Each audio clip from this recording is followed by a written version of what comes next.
Hey, it's your boy, Chango, coming at you with another video. This video is Joey CoCo Diaz fights a nun, HoneyDew highlight, brought to you by YMH Clips, your mom's house clips, I believe. But holy shit, he fights a nun? I saw that on my feed and I'm like, I gotta give it a go. Like, come on. Anyways, let's get right into it. I'm excited, so let's go.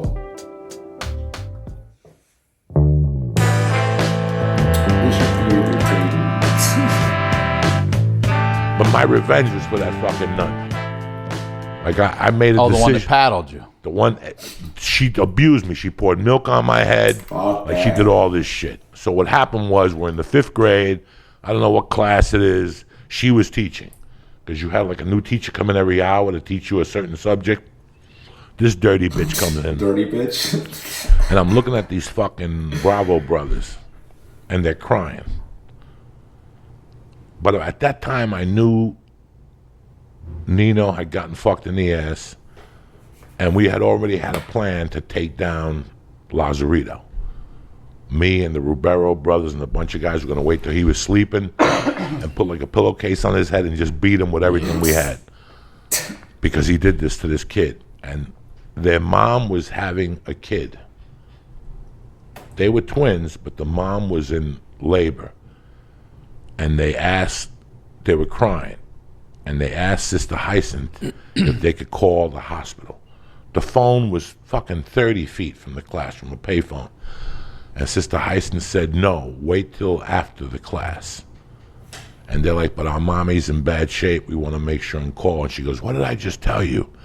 You know, I just told you to fucking... And at that time, I was already starting to hate her.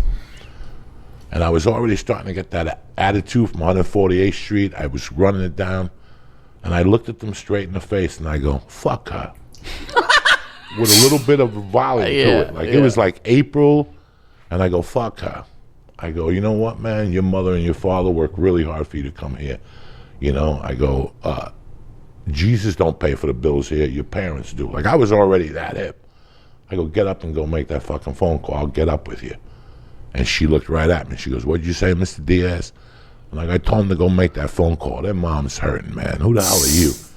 And she goes, all three of you get up and wait for us after class. And that pretty much meant she was going to fucking light you up after class. Right. And you had like 5 minutes to get in between from class to class. Or I don't know if the other teacher came. I don't remember exactly what it was.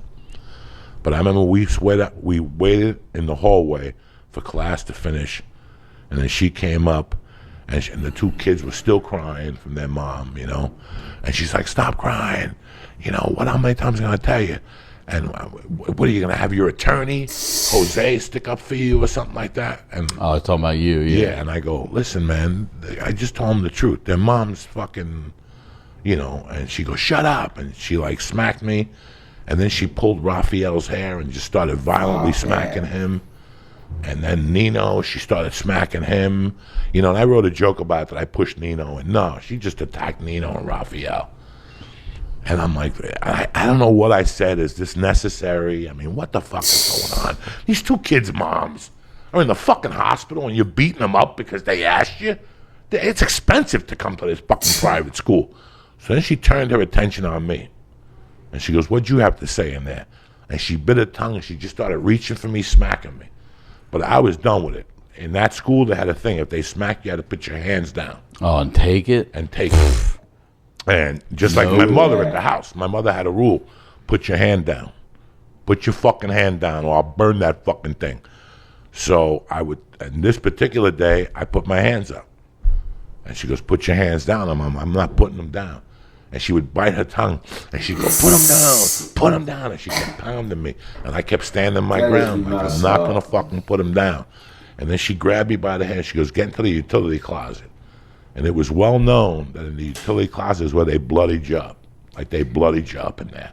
Like that's where they closed the door and she started smacking you and she'd hit you with books. She'd knee you, whatever she could do.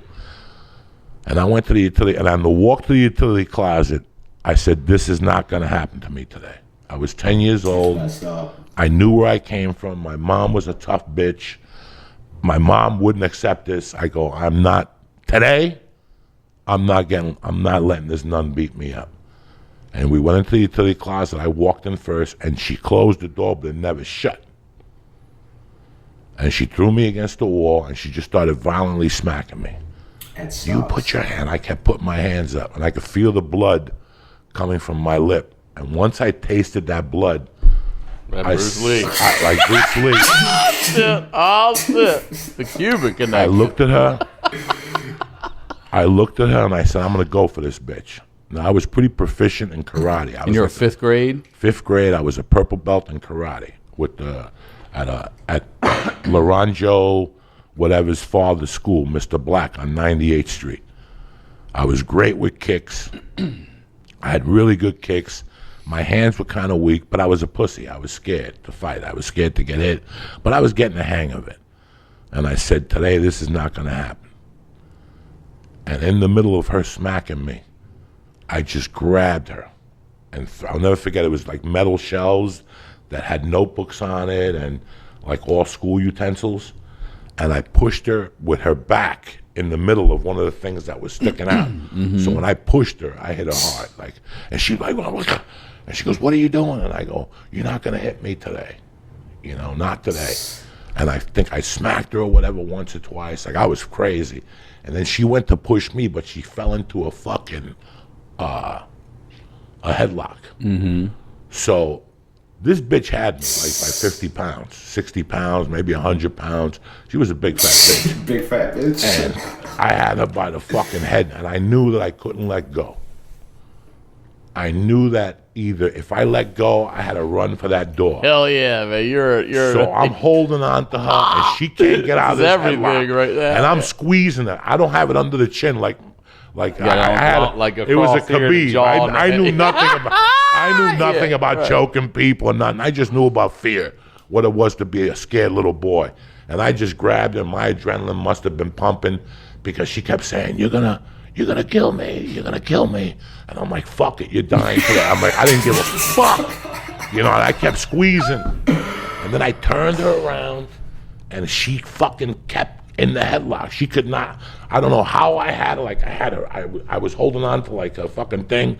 By this point, her veil had come off. Shit's all over. Everything came off. My heart's pumping. You know, my heart was fucking beating to death. Yeah. And I got to open the door, and the kids were exiting the class. So now they're looking at this. They just like, oh, and I'm grabbing. I'm like, get help. Get the fucking Rubero brothers. We got to go to work here. I'm running out of time. You know what I'm saying? The ship is fucking sinking. And I knew that I had her. I knew I was just going to run out of there and keep running. That was my plan, to just run out of there and keep running, get to a payphone, call my mother at the bar in Union City, which is about 20 minutes away. That was the plan. That was the fucking plan, to run out of there, guys. I swear to God. And as I came out, these are New York City kids. This ain't fucking California people. This ain't kids. These are fucking suburb-raised kids that are crazy. So what do they start doing? They start clapping, CoCo, CoCo, CoCo, CoCo, CoCo, CoCo. Now I gotta kill her. Now I gotta kill her. I can't pussy out in front of these guys. I'm representing 148th Street. And I'm representing Union City. I'm representing 88th Street. How am I gonna pussy out? They're yelling, CoCo, CoCo. I'm choking her to death. And she's like, let me go. And now other kids start jumping in. Thank God for Puerto Ricans. Thank God for Puerto Ricans and Italian kids. Because those are the only two that helped me. All the other fucking races just stood there, shitting their pants. These fucking Puerto Rican kids came, and now they picked her up, and we flattened her, pancaked her up. Later. Like we pancaked her up while the Italian kid is kicking her in the midsection. This is hysterical. Now, we're fucking her up. I'm still holding on to dear life. I'm fucking up her ear. I can see that I'm fucking up her earring, you know, and she's like, let me go, and we're holding on. And these Puerto Rican kids are fucking pulling her legs, and for some reason they pulled her shoes off. So she couldn't run after us or whatever. I'm like, pull the shoes off. And they're like, okay, for what? She had these big fat fucking feet with no nail polish on her fucking feet, and the poor Italian kid's kicking her, body kicking her. I mean, it was just fucking ugly, right? So I'm just laughing because every kid that she hits just trying to scoot over. Let me get a couple of these motherfuckers. And the nuns are coming. Now there was brothers who are nuns, but a male, but they were in the other building. They're not. I didn't know they were male. They're called brothers before they become a priest. Oh, okay. So now we kind of pancake her down, head first on the floor. I let go of the fucking headlock, and I got like I could just get on top of her with both knees. The Italian kid has kicked her fucking 80 times to the midsection, and the 2 Puerto Ricans are stepping on her ankles. She's not going anywhere, right? They're stepping on her ankles. So we're like, what are we gonna do? What are we gonna do? Now the phone is, like I said, 30 feet away. I had change in my pocket. The only way I'm going to get out of this is by fucking calling my mother and telling her the truth. But I can't leave her there. She's going to get up. Yeah. So again, I get her in a good position. She's like out of it. And now I get her with a right fucking headlock. And we actually drag her to the fucking phone. Like, this is fucking crazy shit, guys. And she's like, let me go. Let me go. And by this point, the brothers come in. And Jack's there with the stick and the dog. And he's like, let her go, but I'm bleeding. That's the only thing that saved me. I'm bleeding. And I'm bleeding bad out of my lip. You were bleeding first. And I'm bleeding first. So I'm like, call. He's like, we're going to call the police. I go, call the police, bitch. I got a story to tell the cops. And while they held her down, like by this time a couple kids had jumped over. And these kids weren't scared of Jack either. Like they had it with Jack. Right. Like they're like, that's it. We're revolting today. This was a fucking coup today. We've had it with Jack. And Jack, you might hit us with the stick with 2 of us, and your dog might bite one of us, but 40 kids are going to jump you. So you better think twice about your next fucking move. And I'm talking about crazy New York City kids that had to be put in here because behavior problems and shit. So if you want to keep this up, Jack, we'll keep this fucking up. So I broke away, and they're like, we're like telling them to shut the fuck up. We're like, shut the fuck up, shut the fuck up. And everybody's yelling at it, and the nuns are like, we'll pray for you, shut the fuck up. You know, and I get on the phone, and like, my mom picks up on the first ring, and hello, that was the name of the bar. And I go, Mima, you know, the nun hit me, and I'm bleeding from my face. And she goes, ¿Qué pasó? And she's like, tell me what's happening. And I go, you got to get out here, because they're going to, this is going to get ugly. And she goes, I'll be there in 10 minutes. And she hung up the phone. So now we're standing there with her, with the nun on the floor, and she's like, you guys got to let me up eventually. And we're like, we're not letting you up. And they're surrounding us now. The brothers are there, the fucking, the Jack is there, the nuns are there, but these kids are ready to go. They're like, don't let that fucking bitch up. Fuck her, you fat fuck, I'm sick and tired of getting hit by her. So now this is like, it became a revolt. And all of a sudden, the door opens up. And it's my mother with like 8 Puerto Ricans. Anybody who was drinking at the bar, she put them in the car with her. Like, let's go. We're going to go clean some fucking clocks. They came in, dog, and they're like, what the fuck is going on? And one of the guys pushed Jack. And it was real. We let the nun up. They didn't want the police to come. Nobody wanted the police to come. Like, they were really scared of the cops to come. Like, no, nobody have to call the police. It doesn't have to be this way. They put everybody else in the classrooms. I stayed up. My mother cleaned me up. My mother went at the nun and called her a cunt in Spanish, puta, you know, everything, sucia, hijo de puta. She was telling her, you got to get fucked in the ass 4 times before you can hit my kid. I mean, it was terrible. It was That's a hell of a fucking roll. Oh, yeah. My mother's like, you got to get fucked in the ass 5 times, have a kid, and then you can lay a hand on my kid. Until that time, don't you ever lay a hand on my kid.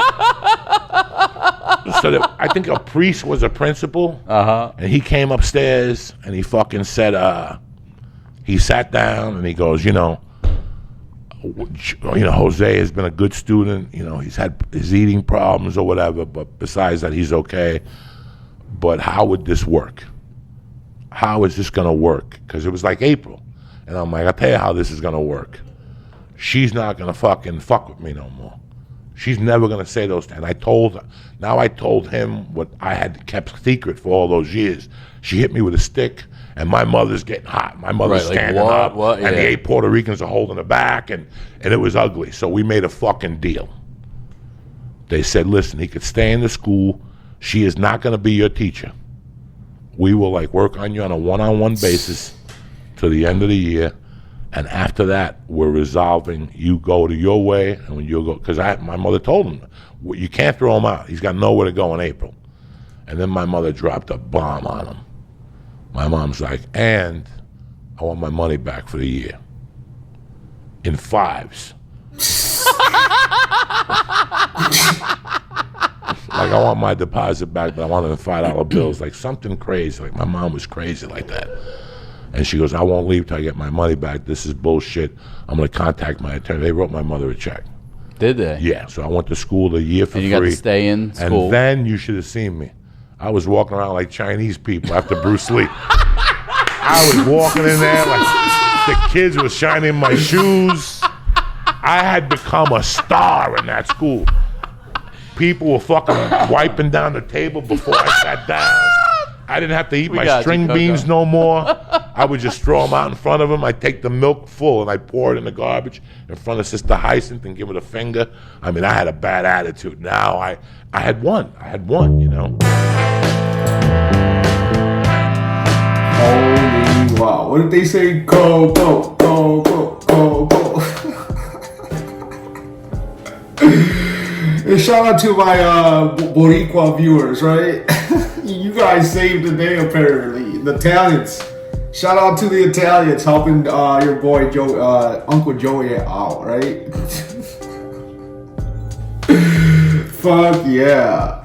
Holy wow. That was a good story. That was entertaining. But he said something that was like 40 kids ready to get in there, right? And dude, I saw this Reddit post one time where it's like, what, how many 5-year-olds can Batman take, right? It was like one of those like weird scenarios.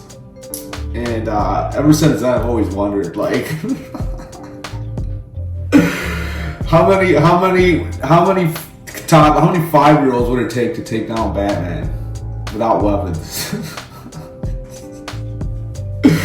That's what that reminded me of. I know it's fucking weird, right? So whatever, but I thought that was entertaining. I figured I would bring it up, right? But yeah, and then this Ryan Sickler dude, I like him. I like his laugh, right? He's got one of them like contagious laughs, right? Like I feel like you make him laugh and everybody else starts laughing. Even if the original joke wasn't that funny, I feel like he'd get everybody else hyped up, right? But yeah, this was good.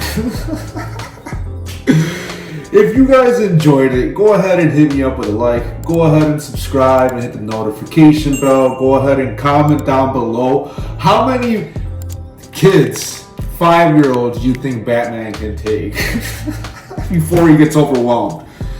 And then on the side, how many 10-year-olds can he take? That's when it shit gets real. That's when you get people like Joey Diaz fucking in, right? How many 10-year-old Joey Diaz can Batman take? Holy wow. 10-year-olds, if I had to guess, 20, maybe? I know it's Batman, but like, come on, dude. That's fucking 20 10-year-olds coming at you, fucking just swinging. Right? Holy wow. That's a lot. That's you know, you'd overwhelm a little bit, right? And then, you know, while you're at it, go ahead and share this to 3 of your buddies. I want to see what happens. It's a fucking social experiment, right? And right now I'm running a special for all of that. It's free. It's not going to cost you anything. So go ahead and do that.